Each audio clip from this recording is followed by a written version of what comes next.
Okay, so thank you everybody for coming again. This is the third in the set of four for the informed client series. I will try and not be as wordy because I'm a little pumped right now. We had a really good night over there, so I'm a little excited. For those of you who don't know, everybody here does, but people on the internet may not. My name is John Flagg. I'm the Director of Wellness over at Orthopedic and Sports Physical Therapy, certified athletic trainer, head powerlifting instructor for Clinical Athlete, and owner and operator of Rebuild Stronger, a online strength coaching platform. Today, we're going to start talking about understanding progression and regression. This is probably the one deficit that I see the most in most trainees, mainly understanding how to progress and regress within their own training to keep it moving forward, or at least stay successful with it. It's a very common, people get in a black and white type of thought process, right? So we're going to kind of go over some of that stuff today. We'll go over some advanced concepts and some basic stuff to give you a good foundation here. Hey, third time in a row. And you're going to get it one more time too. Again, the entire purpose of this series is to build self-efficacy within each of our clients here and people that I see in the clinic and in general.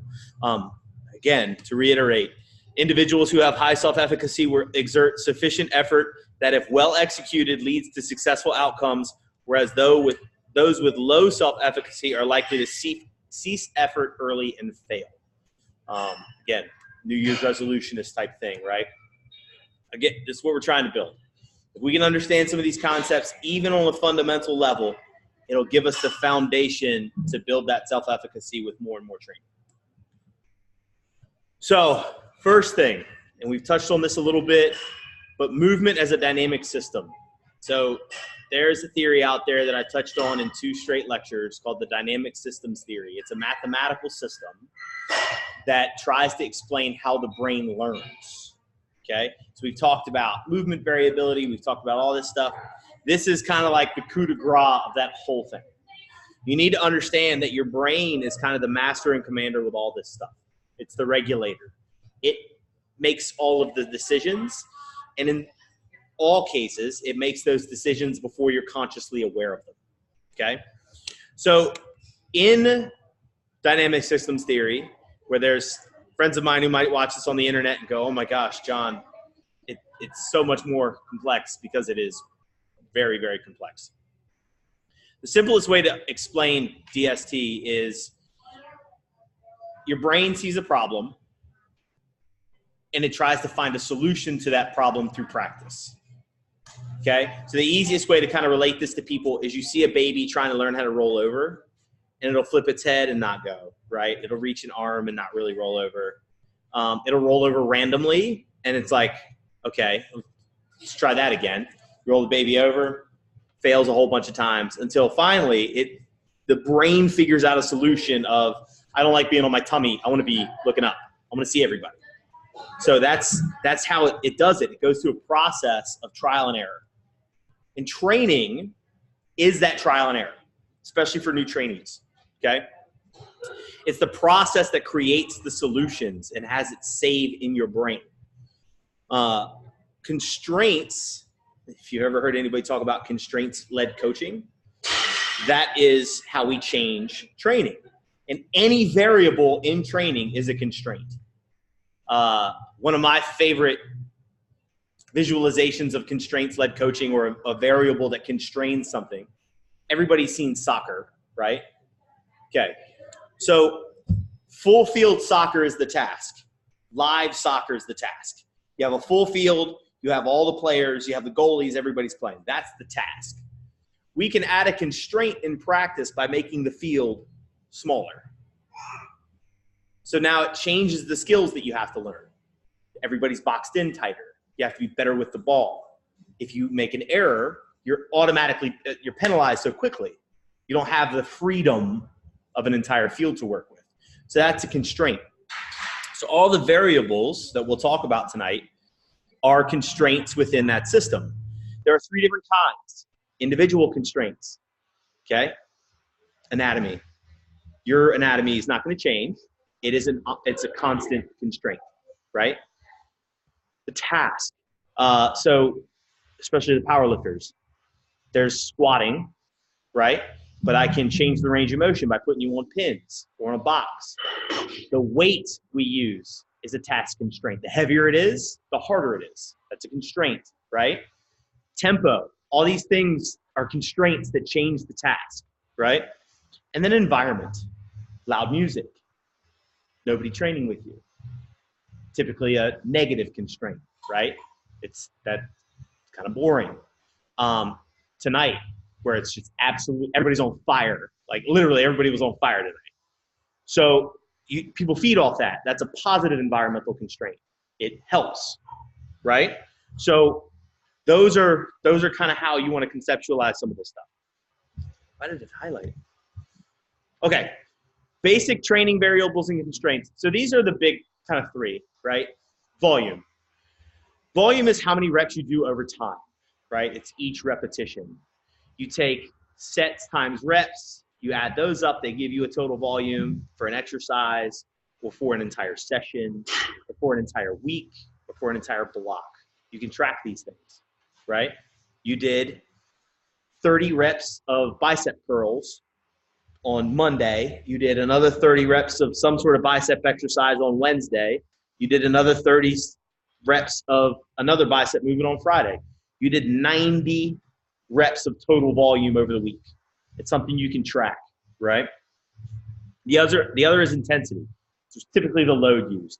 Now, there's a bunch of different ways to conceptualize this, but the two that I really like are percentage-based training, based off your 1 rep max or an estimated 1 rep max. We're using RPE, which we went over with today, Janice. That's the load and the intensity that you can use.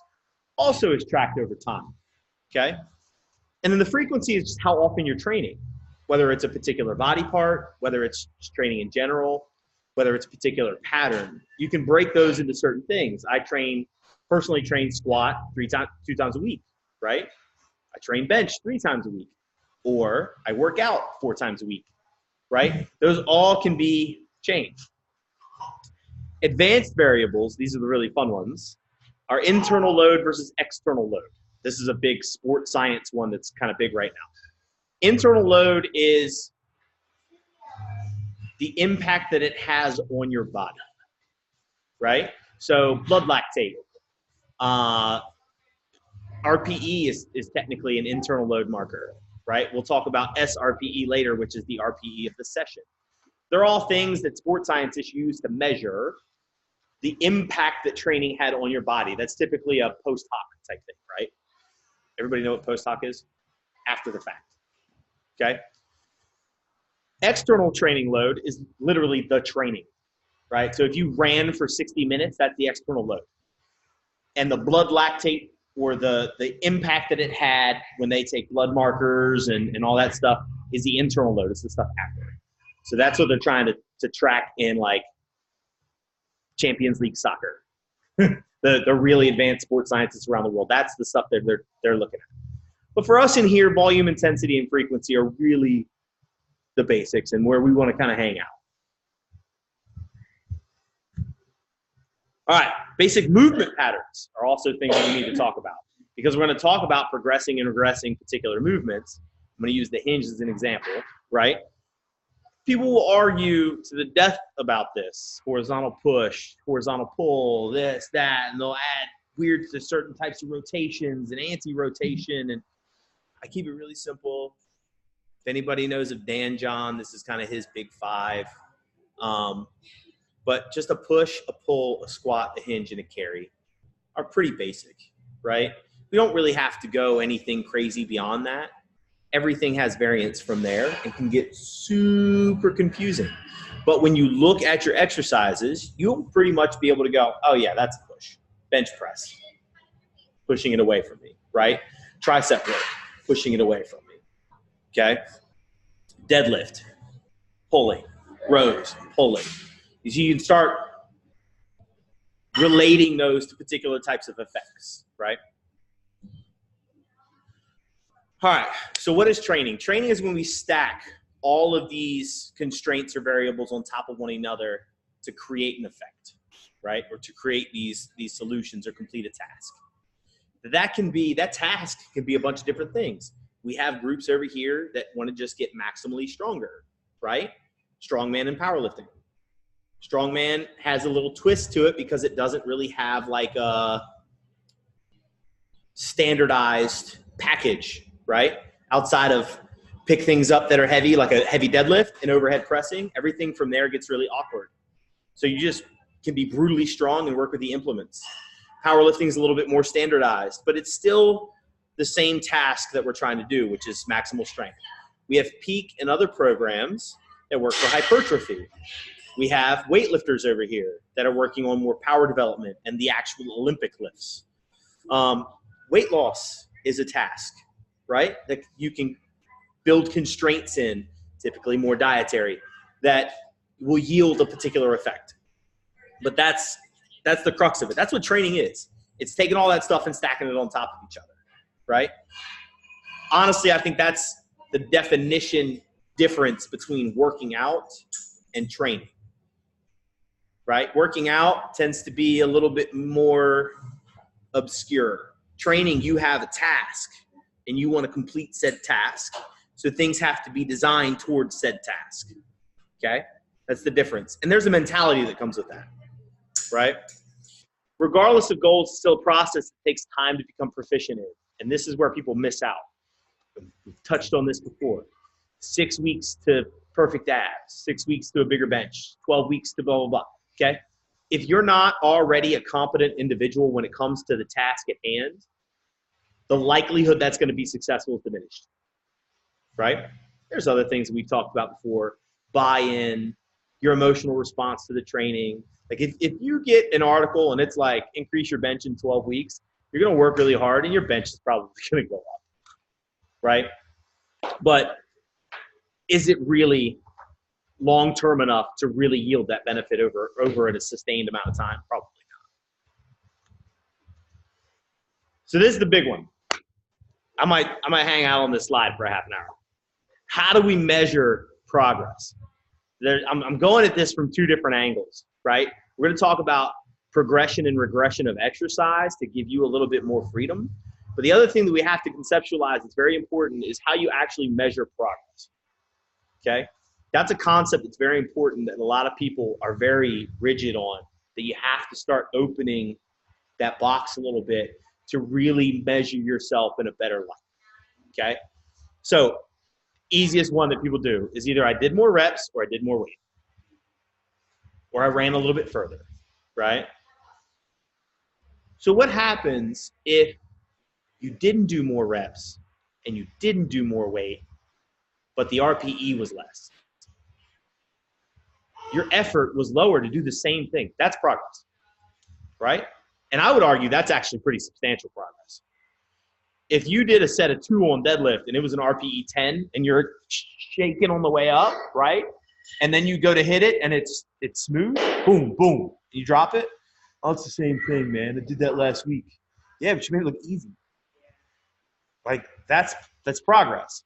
Whether it's a strength change or a technique change or whatever, it's still progress. One of the things I talk to my patients about quite a bit is, well, I still got like 2 out of 10 pain. Yeah, but you weren't doing anything, and now you're doing all the things that you wanted to do when you came in here. Okay, so we didn't eliminate all your pain, but we allowed you to do everything that you enjoy, right? One of two things are going to happen. This is going to regress to the mean, which regression to the mean is another concept that's more PT based, but basically over a length of time, the human body and nature tends to just take care of itself. Or pain's normal. 1 to 2 out of 10 pain is probably acceptable if you're able to do all the things you want to be able to do. So it's a concept that's very, very important. You can take all of these things and put them together, right? So people run away from the scale. The scale is still a good measurement. It's not the only measurement. And I like to track over time. People look at scale weight, and they weigh themselves on Monday, and it's 100 pounds. And they weigh themselves on Tuesday, and it's 103 pounds, and then they start tearing their hair out. And then they weigh themselves on Friday, and it's 99, right? And then they look at them in individual snapshots. I'm a big Excel fan. I mean, weigh yourself twice a week, take the average of it, and track it over 8 weeks instead. That's real progress. That's how long it takes to create real progress, right? You can use RPE per session, right? SRPE. So the end of a session, you rate the whole thing. I did the same workout last week, and it was a 10. It sucked. It took everything out of me. I did the same thing again this week, and it was a 7. I feel great. Progress, right? Tonnage was a real big one in strength sports for a while. That's your total intensity and total volume over a given period of time. How much total tonnage you moved in a session or in a week. You know, an extra 100 pounds is progress. So all those things add up. And then you have other factors that a lot of people don't really measure very often, right? What your friends and family say. God, you look great. Okay? That's a subjective measure that you won't be able to see on your own, right? Because your progress, like especially when we talk about weight loss, your progress is so slow, if it's done correctly, to sustain it, that you don't see it really. That's why progress pics are typically really pushed, right? But when friends and family come up to you like, you look great. What have you been doing? What'd you change? Tell me what your secret is, right? If anybody wants to hear a really, really funny story, I'm not going to put that on this. But at the end, ask me about my father-in-law's weight loss secret. And there's other objective and subjective measures that are really important. And some of that is just how you look in the mirror, how you feel about yourself. Those are all things that can start to move and show progress that a lot of people kind of, I don't want to say they beat themselves down on a little bit, but they get a little bit negative about, you know? Part of this process, I'm going to be completely honest, part of this process is selfish as hell, and should be. 100%. You're working on you, and you should be working on you. Because if you don't work on you, nobody else is going to. You fix you. Every psychologist will tell you that. The only person that can fix somebody is himself. So this is a selfish process. It should be. And you shouldn't feel guilty for that. Okay? With this stuff, with this measuring progress, there is no right or wrong way. Mine has changed over the years. I think everybody's has changed over the years. It should be fluid, and it should be what works for you at the time that's not, wholly negative. Now, I'm a big mindfulness person, not like a positivity only person, because people are going to have negative thoughts. But you should be mindful of these things and work your way through them and find those little nuggets each week, right? I feel like crap today, but you know what? That one thing that I did today was easier than last week. That's great. You got to frame stuff well. All right. So the physical part, scaling. Okay. I steal this from CrossFit because it's the easiest way to kind of communicate it to people.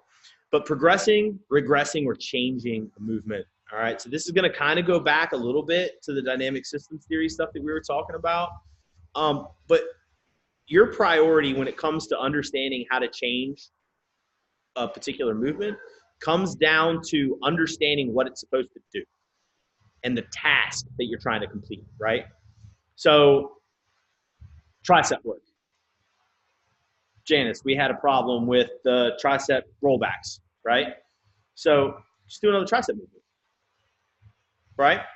Because that's the main goal. For peak and that sort of thing, we're just trying to get hypertrophy. So if something's annoying, if you have pain with something, switch to something that does the same thing that is pain-free, right? Because your task is just hypertrophy of the tricep. And even if it's a bench press, or like Barrett and I have worked together with some strongman stuff, find a variation that's close, right? That will carry over to the task. Like a squat's a squat. How much different does a squat have to be so that it's no longer a squat? Right?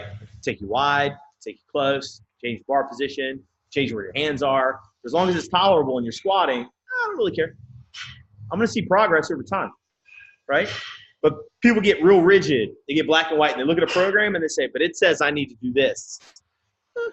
Fair enough. That's a tricep movement. We'll just do something else, right? And that gives you that free reign where it's like, I'm not digging this exercise, right? Not digging exercises decreases compliance immediately. This makes me feel weird. I don't like doing this exercise. I'm not going to come to the gym and do that day, or I'm not going to do that part of the workout, or I got to go to the bathroom for 15 minutes, walk around outside. I think I have a phone call, right? That's when, just change it up. Find something you do enjoy that does the same thing and work that.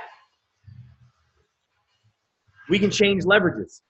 So really common in my world, low back pain, right? People don't want to deadlift. They're fearful of picking things up off the ground. I'm not going to start them on the floor. I'm going to start them elevated. I'm going to bring it up to them, find their level. You can do the same thing in here. Really struggling from deadlift with the floor today. Cool, put it on a block, right? Change your foot position a little bit. Go get some straps if you're having a hard time with grip, okay? Depends on the task. It depends on where you are in your training as well.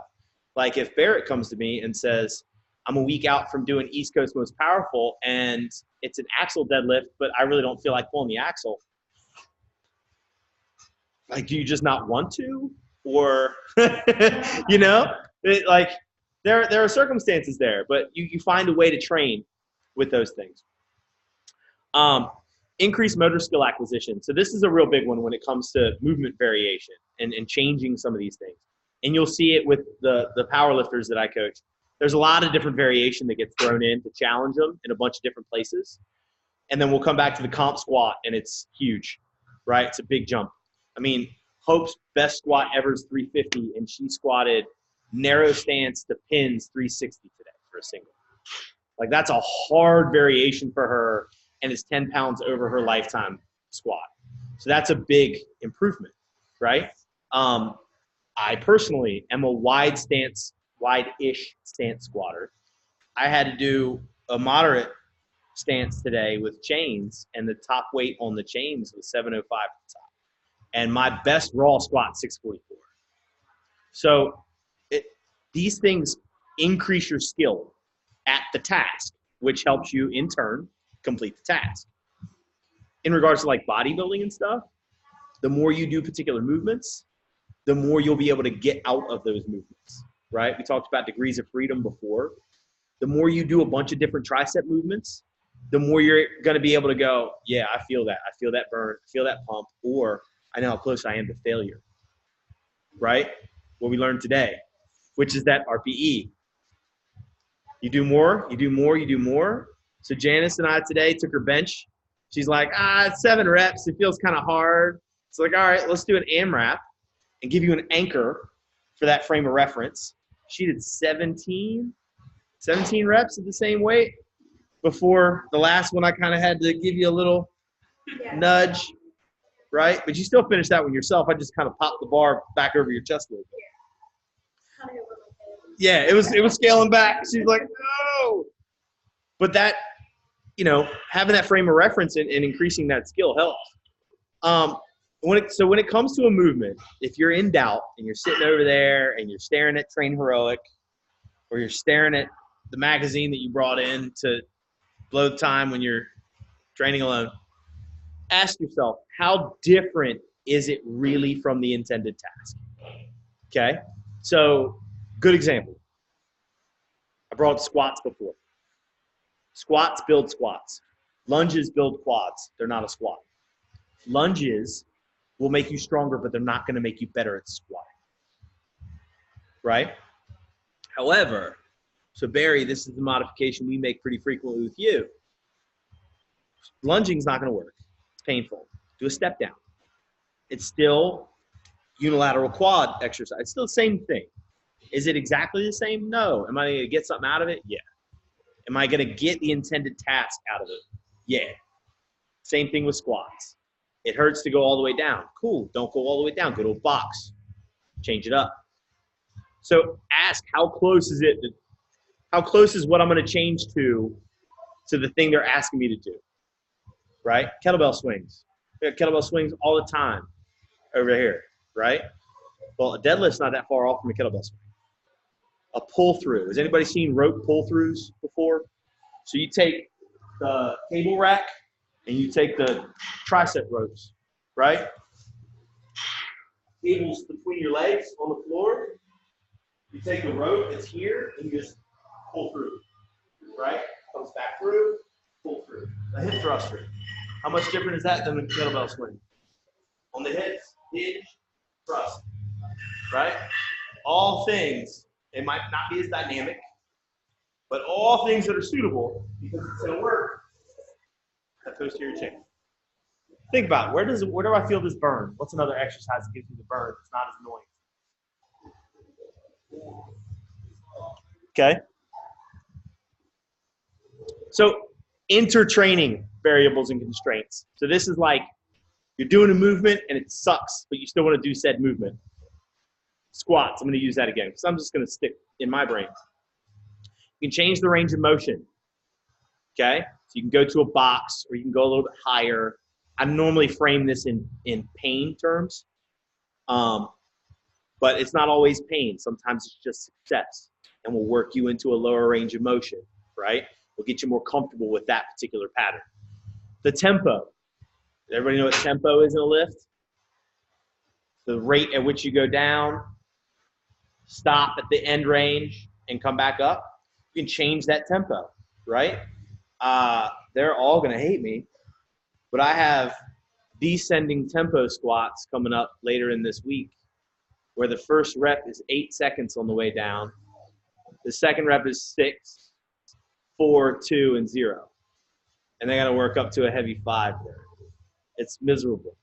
But say right now, heavy squatting is just not going to work out for you. It's not feeling good. You slept 3 hours, you're going through divorce, whatever it may be, right? You change the tempo, it forces you to keep a good position with less weight, and it's still just as hard. You're going to still walk away and go, oh.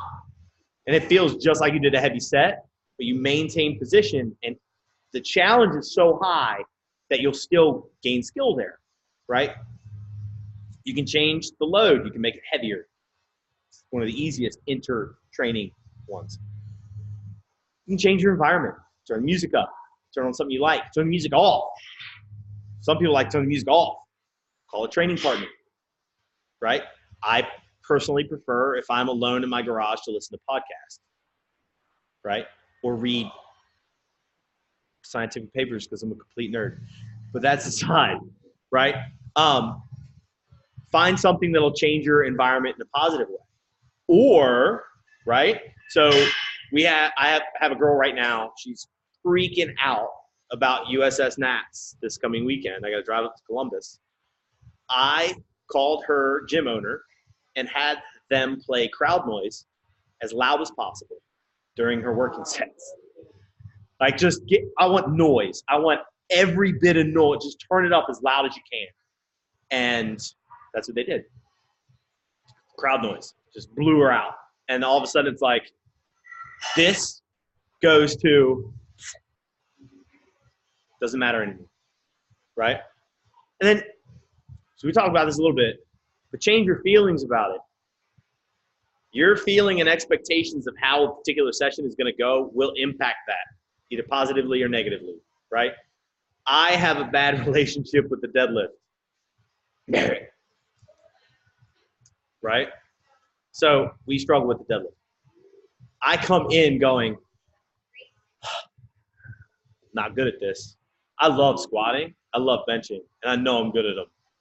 And I can still deadlift heavy comparably to my squat, but I still feel like I'm not good at it, right? I'm not good at this movement.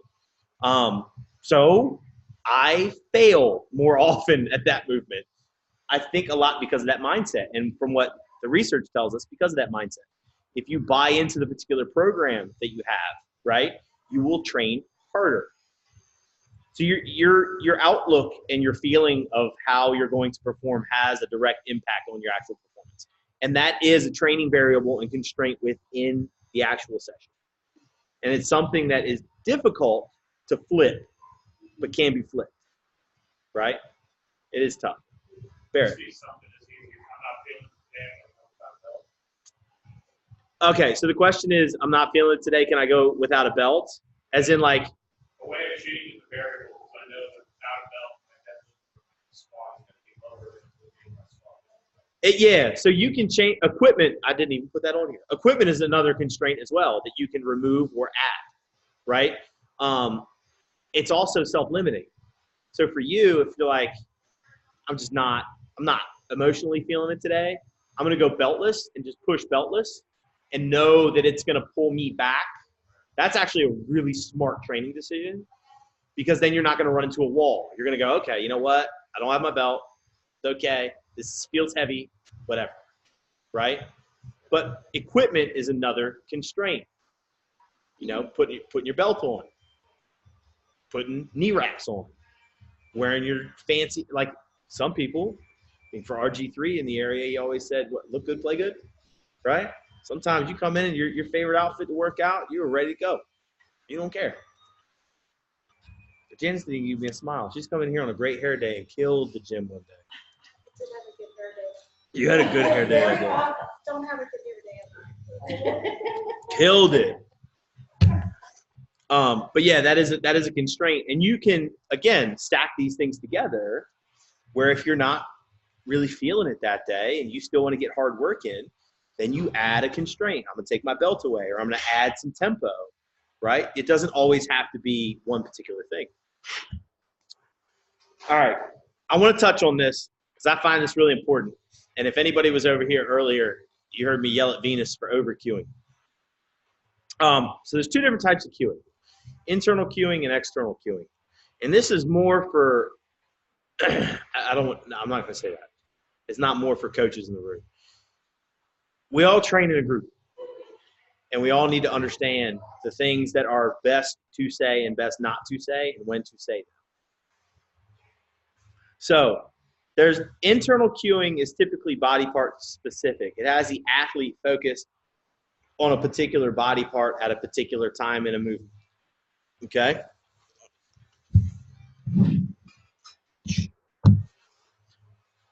Research has shown that to be less effective, especially when we look at motor control stuff. Your brain's already kind of made the decision, and it can't focus on, like, if you say, make your knees do this, it's not very good. The outcome's not going to be as consistent, is probably what I should say. It works on occasion, right? But the outcome's not as consistent. So examples of that are the knees out cue, which is one of the ones that I just can't stand. Hips, chin, head up. In weightlifting, you hear people say all the time, squeeze your glutes at the top. In a dynamic movement like that, I don't know how you're supposed to feel your glutes. You got to go. External cueing is environmentally based, where you have the athlete focus on something within the environment that's outside of their body, right? Or outside of like a particular segment. They are quite a bit more effective if you look at the actual research. And a lot of that is because they're a little bit more abstract, right? So the brain does a little bit better processing that information. So to counter the knees out, we like to use spread the floor, right? There's a bunch of things that happen when you tell somebody to spread the floor. They typically root their feet better. They typically engage the hips more, and their knees turn out because they're trying to take the floor and spread it apart. So instead of me having them do this, I just got their entire lower body to engage. That's what I want, right? Look at the door. Got squatters? I don't know what they're looking at, but something's right down there. And this is what happens, right? Or kettlebell swings. How many people do this at the top? Swing, look straight up. They come down and look straight at the ground, right? Just tell them, look at the door. And all of a sudden, that eye gaze gets fixed. And a lot of things happen. Because instead of being here and this going all over the place, they're here. And this all locks in a little bit better. Stand tall. This is a weightlifting cue. You can't squeeze your glutes at the top, but if I tell you to stand tall, trust me, if you stand tall and your hips are extended, your glutes are working. It's one of the only things that does that. Now, when you talk about internal versus the external, are these the things that we're saying to ourselves, or these things that people say, or coaches are saying, or spectators, or help teammates are saying to you? Okay, so You're asking, is it you saying it like self-narrative, self-speak? Like thinking, you know. And is it bystanders or coaches? Yeah. It's both. Okay, it's both. But that's That's not what it distinguishes. Internal is when a cue, whether it's self-spoken or external, like a bystander or a coach says it. Internal cueing is getting the athlete to focus on a particular body part, right? External cues are when through self-speak or through a bystander, they get you to focus on the environment around you, because then your body will act on the environment around you, right? Because then it does it as a unit. The brain coordinates. So lightweight is actually external. Yeah. Lightweight, baby. So it's incredibly easy to overcue. Incredibly easy to overcue people. It happens much faster than we think it does. And there is everybody knows I don't speak in definitive terms. There is a definite decrease in performance when you overcue, without a doubt. So if somebody asks you to write a letter and then tells you mid-writing how to write that letter, you're going to write it slower. You're going to make more grammar mistakes. You're going to make more spelling mistakes. Your performance decreases. If I ask you to deadlift a bar and I give you 3 different cues every single time, and you're focused on all of those things, you're not going to get any of them right. And if I give you a different cue each rep in a set, your body can't process that, right? So you go into overload, and now you're all over the place, and you don't know which way is up. You got 8 things going through your head. You're not able to execute, and the next thing you know, you're in paralysis by analysis mode, and you're not able to do anything. So when you tell me, I'm thinking that's it. Well, and it's not just, you got to understand, in certain circumstances, that's not just you either, right? That's external it's a bystander overcueing you as well. You're getting a lot of ideas thrown at you from a bunch of different directions, and previous experiences of self-talk coming through. You got a lot of noise, right? When we start talking about processing information, it's about decreasing noise. We talked in the first one about degrees of freedom, right? So the reason amateur athletes have a lot of degrees of freedom but are not successful is because there's a lot of noise, right? There's a whole bunch of data coming in. They don't know what to do with, okay? The experts are really good and have a lot of degrees of freedom because there's no more noise. There's a bunch of degrees of freedom, but all of them work. The novice has a bunch of them, and 90% of them don't work, right? So you got all these cues floating around in there. Half of them might not work. They might not be where you're supposed to be, or the circumstances might be different. So there's a coach that I really respect named Mike Teixeira. His actual structure is called emergent strategies. And that's literally kind of what we're talking about. And that's based off dynamic systems theory as well. You give a cue, right? Something external. Or if you're like me, you don't really throw a lot of cues out there. You put them a different constraint on. I make you squat to a pin, squat to a box, deadlift from a box. And I just let you go. I let the movement teach you. And I let that pattern emerge. And if I see a problem, something that's not sustainable for performance or for your goals, then we step in and we say, okay, we need to, let's figure a couple things out, right? But I'm only going to give you 1 or 2 things, and we're going to still work within that constraint, right? But you can overcue people like that. And the next thing you know, there's struggle bus city, right? And the coach gets frustrated, the athlete gets frustrated, or the athlete's already frustrated. And it just, it spirals. So a lot of the times, and even with yourself, right? Every rep's not going to be perfect, okay? Every rep's not going to be perfect. Let it emerge. Let it learn. If we need to intervene for some reason, We talked earlier about injury prevention not being a real thing, right? If we need to intervene because you're putting yourself at risk for a particular thing, that'll be handled. But there's no need to panic. Let the pattern emerge. Let performance blossom. So when it comes to progression and regression of movement, the easiest example, because everybody here is going to be familiar with it, is going to be the hinge. All right? Deadlift pattern, swing pattern, whatever you want to call it, okay? But the hinge is kind of a fundamental thing that we all kind of go through, all right? And this is pretty much a lot of the progression that you'll see at KFS, or even over here if you're going to deadlift with me, or if you're going to be a weightlifter, right? The ones on the left are specific to the task. All of these things will help you hinge or execute the hinge or have a vital portion of the hinge involved. A wall tap. Everybody done a wall tap? If Josh hadn't made it do a wall tap at this point, about 50,000 of them, right? But it's a low load. This is how you push your hips back, right? Just boom, tap the wall, right? Boom, tap the wall, tap the stick. I have weightlifters tap the stick, right? Find that space. Then you go to an RDL, you go top down, here. Barbell, dumbbells, kettlebell, don't care what, the load, stick, boom, right here, okay?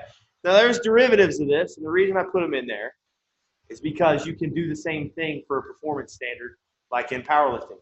Dimmel deadlifts, which some people love and hate, right? It teaches speed through the top end of the hinge. So you come down and you accelerate as much as you can, right? That's a Dimmel deadlift. It's an accessory movement. A stiff leg deadlift, as you kind of start to work your way to the ground and learn how to keep position, right? Then you go to an elevated deadlift, so you can load it, right? Here, down lower, as you get people more comfortable with that position, or get yourself more comfortable with that position. In performance realm, you can use a lot more weight from an elevated position. So if you struggle locking a deadlift out or having confidence or a grip problem, you can use an elevated deadlift really, really heavy to help train that. Then I go to, in this case, I do separate implement. You can do a hex bar deadlift or a kettlebell deadlift. The reason I separate the implements is because those two are right over the center of your gravity, right? I can put a kettlebell between my feet and it'll be right here. There's no forward weight shift to it, right? Hex bar, same thing. Your arms are at your sides down here. They also have the ones with the nice handles that are elevated a little bit. Tends to be a little bit easier to balance, right? I normally, if people have a hard time barbell deadlifting or just learning how to barbell deadlift, it's a great thing to do. Or if they have back pain, is you don't get pulled forward, right? It's an easier pattern to kind of learn. A little bit more squatty, but you can fix that. Barbell deadlift is like the middle, right? That's why I call it the middle, the deadlift. It's kind of like, for a lot of people, it's the top end task. Deadlifting from the floor. Barbell, axle, stone, whatever you want to call it, right? A load from the floor, okay? Sumo deadlift is an advanced technique, but it's still a hinge. We're wide, but we're still learning how to do this first, right? Get in position, deadlift. It's just a wide hinge with different foot position. Then we get into weightlifting stuff where it gets more dynamic. Now you can slide in here, kettlebell swing, anywhere you want. Not anywhere you want. Anywhere after barbell deadlift. Because it's that dynamic thing, right? Same thing with a snatch pull. You're here, it comes up, boom, right? Hips come to the bar. I go snatch pull, clean pull, because cleans are heavier. Hands are in closer, clean pull, right? Then you have the full snatch and the full clean. That's weightlifting. Top level difficulty on how to hinge. And then catching the squat. Be all athletic and stuff, which apparently I'm not anymore. I tried that this weekend. It was miserable. But those are the ones that are kind of specific to the task. And there's a whole bunch of stuff in the middle here. Hip thrusters, right? Non-specific. Your feet aren't on the ground. You're not standing tall. Still works kind of the same thing, right? The pull-throughs we talked about. Single leg deadlifts. Why is it non-specific? Because you're on one foot. Unilateral is not specific to the task if it's a bilateral task. Okay? If you have some single leg deadlift world championships, completely specific, right? I haven't seen one, but just in case. A glute bridge, all these things, they work the same musculature, right? But it's not specific to the task. You'll build your glutes, you'll build some hamstring. It might carry over to your deadlift, but not as much as the specific stuff will once it's loaded, right? And some small things that matter way less than we think they do. Grip, right? So this is one for the peak people, right? Neutral grip, thumbs towards each other, right? Or pronated grip, or supinated grip, or alternating grip. Doesn't really matter that much. It really doesn't. I get that all the time. Well, my hands are supposed to be like this on a dumbbell bench, but it hurts. Cool, bring them like this. Right? It's not a problem. Bring them 45. How am I supposed to hold this particular thing? Oh, whatever's comfortable. Can I use dumbbells to do a barbell row? Sure, it's a row. Right? I mean, it's accessory work. For a lot of this stuff, especially for powerlifting. You get the big movements in, you want to change it to dumbbells, go for it. Not a big stickler for that, except for the JM press. It's a particular movement. If you really want to have it hard, use your yoke. But even with JM press, I'll substitute that out for people for really heavy rollback tricep extensions. Because it's a tricep movement again, right? So again, match it with the task, okay? Foot position. Everybody's worried about feet straight forward, feet kind of turned out a little bit, right? Find what's comfortable. Rock with that.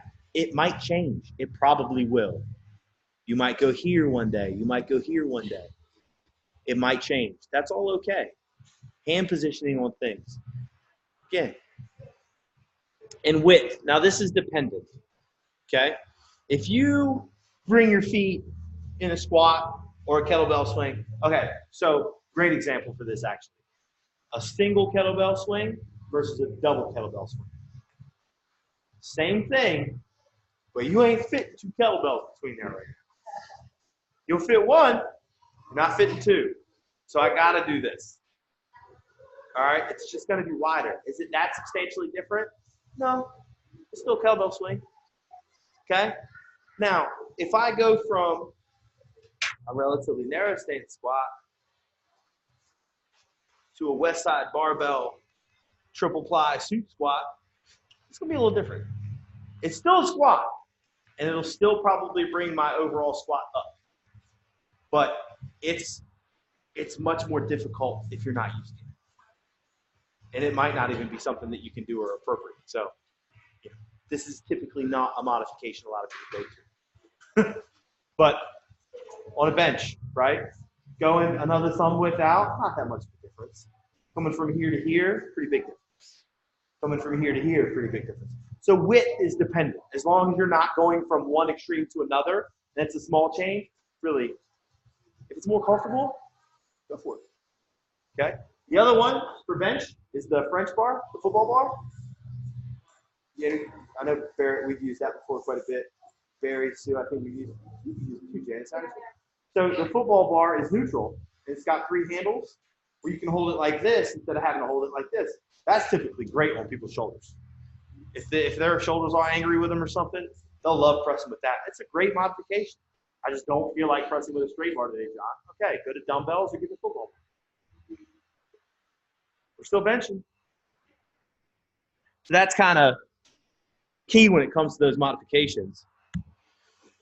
Does anybody have any questions?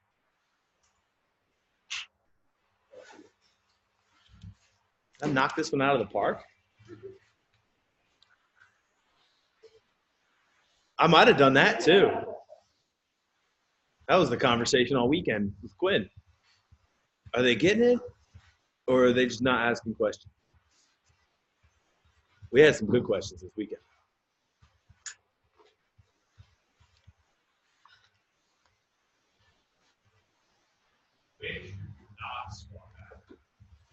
When should you what? When should you not squat? When should you not? When should you not swap out? Oh, Your coach keeps programming something for you. when should you not? So when should you not swap out an exercise? Okay. If I have 3 accessories, I always do the same thing for biceps. I always do the same thing for triceps. And I always do the same thing for traps. And I enjoy them, but somebody keeps programming something different. Do I just keep doing those same 3 things because they're targeting the muscle? Or is there a need for variability, not just prevent boredom? That's actually a really good question. And I think this question goes back to coach-athlete relationship quite a bit. If those are your 3 and you really like them, as a coach, that's a conversation we need to have for a couple reasons. A, are they still going up? Right? So is that something we can keep pushing? Are we still getting the result? Are we still getting the effect that we need? Or do we need to go away from them to a very close variation to spark growth again and then bring them back in because you enjoy it, right? Like, there's a lot that goes into the answer to that question. Variability helps because you can stagnate progress. Like, if strength were infinite, I'm going to use strength as an example, but you can fit in hypertrophy or anything like that. If it were infinite and actually linear, then yeah, sure, you can sit there and you can barbell shrug till the cows go home, and as long as it went from 200 pounds to 205 pounds, and then 3 years it's 680 pounds, then sure. But it's probably not going to happen, and we probably need to incorporate something at some point when we see growth stop. But that's more of that's a finer box that you're putting yourself into there. You know what I mean? Because there is a need for movement variability. You do need to be challenged outside of that. And my other question is, has the athlete experienced enough different movements to say that he or she will not enjoy those as well? It's a creativity thing. Why do you like those? Right? That's a coach athlete. I hated doing sumo RDLs. Why? Because they're super weird and awkward. So I didn't do them for a whole block. And I talked to my coach, and I was like, I hate these things. I feel ridiculous. So the answer was, all right, well, let's do this and this and fill that gap, right? Because it's an accessory again. Those things can change, but as long as there's growth there,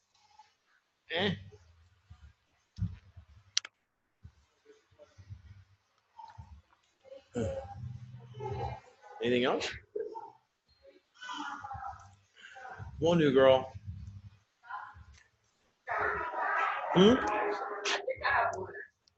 Go for it. Why does book positioning not matter? Because you hear that all the time, but it's really important.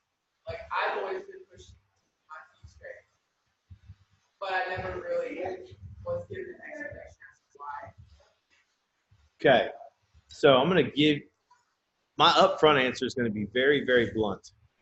The reason why is because of the reason why you're fed that narrative is because of dogma. It's a non-evidence supported viewpoint that has not worked out for an extended period of time, but it is a ingrained belief system based off the appeal to authority they've had to other individuals. Okay, so hip anthropometry or hip anatomy is widely varied. And, we can make just a gross, large generalization and say that males have narrower and more square hips and females have wider and more oblique hips, right? For obvious reasons, because of birth canal and a whole bunch of other things. But there's a ton of variability between women and between men, And you can even say just through observation, there are men that are hippier than others, right? Your frames are different. They carry themselves differently. Like I said before, being a short, stout male, I really like hanging out in here, right? I have a friend who's built very similar to me, who really likes being in here. And it's just a difference, right? But when it comes to foot positioning, this closes people off pretty substantially. It limits range of motion pretty substantially. And it feeds into the ideal that there is ideal, right? There is an ideal. There's no such thing. There are principles. We want to see certain things, but none of those are rigid. Everyone has their own individual optimal in performance, and that's why you see athletes self-select into particular success strata, right? You know, Ray Williams, the greatest squatter ever, is perfectly built to squat, right? He's not perfectly built to play soccer. It's just not going to happen, right? So everybody has those individual differences that change the way that the mechanics work. So taking everybody, and part of this comes from research too, and that's the other thing you need to understand. We have to standardize things to research them. So the FMS is a great example here, right? We standardized the FMS. Why? Because you had to test it that way. You couldn't have 10 people come in and have 10 people squat where they're the most comfortable. Plus, it jacks up your fake-ass test because you can't all pull it off, right? So that's where that comes from. Standardization because of research and long-held dogmatic beliefs that just don't work out, right? That's the best answer. Anterior pelvic tilt's another one. Natural posture. A lot of people sit in it all the time and have no problem, right? Not a problem at all. Upper cross syndrome. Nope. Not correlated with symptomology in any way, shape, or form, right? But we sit here and we tell them, oh, it's because you're this, this. Then people walk around and like, oh, good. Posture jacked up, I want to do. Just chill out. So, yeah, joint positioning, we've given a really big false narrative that it makes this huge impact, but your body's really resilient and will build and adapt within those particular positions. As long as you're active, right, you're not being a knucklehead, you're probably gonna be okay. But people get hurt. Shit happens. It's life. Can't really prevent that. Is that a good enough answer? Barry. Can you talk some more about regression? I heard a lot of ways to adjust things for progress, Okay. but I didn't hear anything about why a squat might stay years. Okay. Ooh, this is a fun one. So I just talked to Nikki about this before. Okay. Regression. So I think there's two separate questions here. How to regress a movement or when to regress a movement, right? And or why has my squat regressed or why am I not seeing progress in my squat? So I'm going to give two different answers, okay, to one to each different question. When to regress is a couple things. Pain, right? If it hurts. If you're not able to complete the full movement. So let's say we've been doing goblet squats and you're doing great. And we go to barbell front squats and we're just not there yet, right? Excuse me. Okay, so one of the things I didn't mention in here, right? A squat regression would be considered putting plates underneath your heels because you don't have the requisite range of motion, right? So you have a normal free squat, boom, good. I can't do that. Plates underneath my heels gives me some more room. Technically, it's a regression, but it allows me a better squat, right? And then I can progress by gradually bringing, that's why change plates are great, right? 5-pound plate, 2.5-pound plate, then nothing. But I can still load it, train it, and get better, right? So regression typically happens during injury, when you want, something different, or if you're not able to do the prescribed training exercise, right? I see it mostly with injury. But for me, how do I want to say this? I try to regress as little as possible. If somebody's hip hurts doing their competition squat, I will change as much as possible to keep it as close to the competition squat as possible. See what I mean? So I'll change it here. I'll change tempo. I'll change all those things so they're still squatting and still getting a training effect. And it doesn't hurt you. Or it hurts, it's tolerable. Okay? Now, this is what I talked to Nikki about with deadlifts. Why aren't things progressing? A lot of the times, what we see is, you see this in strength sports quite a bit, right? My squat's not going anywhere. My clean's not going anywhere. My axle press isn't going anywhere. Why isn't it going anywhere? Because you do it at the same time every damn day, and never change anything, right? You think that you're gonna stack 5 pounds on each week, and you're never gonna change any of the variables that you put into that lift, right? You work a comp squat because there's competition squat, there's ebbs and flows of training. You sit there, you work, and it just plateaus for a little bit. You're in that rigid, intermediate realm. Your degrees of freedom are very narrow, right? If you don't explore anything outside of that, you don't continue to learn. And if you get stuck, you're stuck. There's only a few variables you can change at that point.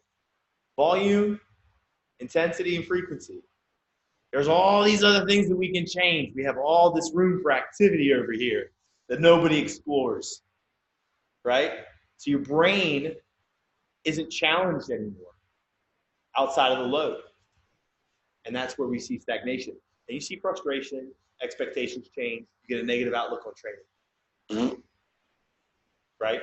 But that's where dynamic systems theory and this level of uncertainty help to try to answer some of those questions. Because linear periodization doesn't answer that question. Does that answer your question? Yeah, so I mean, regression in the sense of today's class isn't necessarily stalling or stagnation. It's regression away from a defined form. Yes. So it's just variability. It's variability. Now, in regards to performance regression, that's a lecture in and of itself. You know, you can start talking about self-care, you can start talking about aging, you can start talking about hormonal structure, you can start talking about total training volume. I mean, there's a lot that goes into performance regression that is difficult to give a solid answer on, because that's athlete dependent. You got to ask a lot of questions to figure out why somebody's regressing. But typically, at least from what I'm finding over the last few years, is if you give them a variation that they can build and be successful in, it'll turn a lot of that around.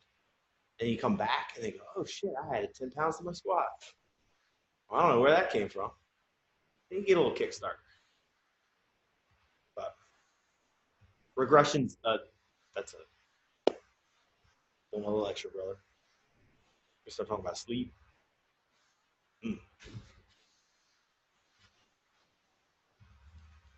Amy? Hi. Welcome to the party. You got something for me? No? No brain twisters? Anybody else? Good? All right. Volume 3, Volume 4 in 2 weeks. Coach-athlete relationship. The good stuff. How not to cuss out your coach.